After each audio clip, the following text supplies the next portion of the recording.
there, I'm Julie Broad with Revenue.com and another fantastic real estate investing video tip.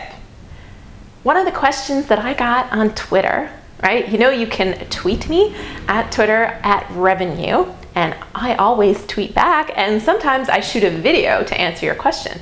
So one of the questions that I got was around furnished rentals. What are the good and bad of doing furnished rentals? Now, if you've read my book, More Than Cash Flow, The Real Risks and Rewards of Profitable Real Estate Investing, you've read it, right? If you haven't, pause this video and head on over to amazon.ca or .com and grab your copy now. But if you've read it, then you know that we did a furnished rental once. We moved out of our home and turned it into a furnished rental when we were first, basically when we quit our jobs, and this was our sole income source, real estate. So at that time, we turned our home into a furnished rental. Maybe not the ideal furnished rental, having tenants using your stuff, but the good reason or the good things behind doing a furnished rental. We got a happy face here, right? Pro. Okay, dollar. Revenue. It generates way more cash flow, which is why we went that route. We had a townhome in Burnaby that on its own as a regular rental just wouldn't cash flow. It wouldn't cover its costs. As a furnished rental, it covered its costs and put a nice payday in our pocket every month. So furnished rental, more cash flow. We found it to be very easy property management for two reasons. The first was that we had cleaning included with ours, and sending in a cleaner every 2 weeks to do a full cleaning job on the property gave us a chance to have someone who checked in and let us know about maintenance issues, and also just checked in on what the tenants were up to and how the condition of the property was. She also let us know if things got broken. So it was great. We found it to be very simple property management with the cleaning built into our furnished rental. The second reason it was easier property management is because of the fact that furnished rentals, in our case at least, tended to attract corporate clients. One of our main tenants that lived there, they were working on one of the lakes, and they had crews coming in and out working on Burnaby Lake.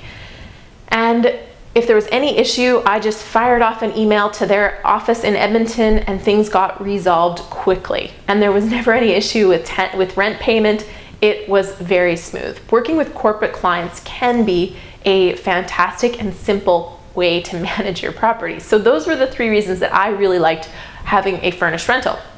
However, we didn't turn it into our business model because of the three things that I really didn't like. See, unhappy face. Okay, turnover. While that one corporate client that was working on Burnaby Lake had, I think it was a 12-month lease, generally speaking, our other tenants were 6 months, I think, and 4 months. We had 3 different tenants living there. That's short term, and you're having to do more work to find tenants, and you won't always have them back to back. So it can be a challenge, and turnover is always expensive. There's cleaning, there's touch-ups, and of course you'll have to replace some of the stuff that got broken, which brings me to the other thing I really didn't like about furnished rentals, which is counting and checking.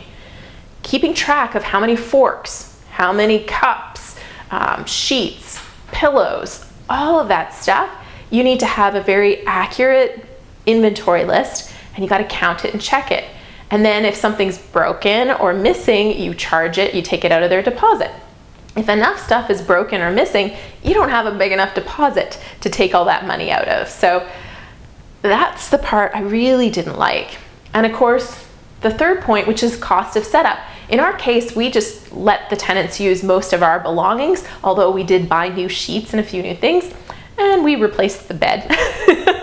When we eventually bought our own place, we bought a brand new bed so we didn't have to sleep on the ones that our tenants had been using. But if you're starting from scratch, there's a lot of expenses with your furnished rental. If you're going to go all out and include dishes and cutlery and sheets and furnishings, you need a table and a couch and chairs. The list is long, and it's quite a costly setup. I could see where this would be a great business model for someone in a downtown area where they have workers coming in and out or moving into town, and they're going to put them up for 3 months, and you're going to build a system around this. But as a one-off business model, it was a lot of work. Now, we did do well. It was a very good decision. Our property went up in value, up substantially during those 2 years, and we pocketed some much needed cash every single month. So it really was a great decision for us at that particular time, but we're not rushing to do one again. All right, hope that answers your question. If you like this video and you want more like it, give it a thumbs up. It always makes my day. And of course, if you have questions or comments or experiences with furnished rentals yourself, because I'm just going off our one experience in a 2-year period of having a furnished rental, please share it in the comments below on YouTube. All right, thanks. See you again next time.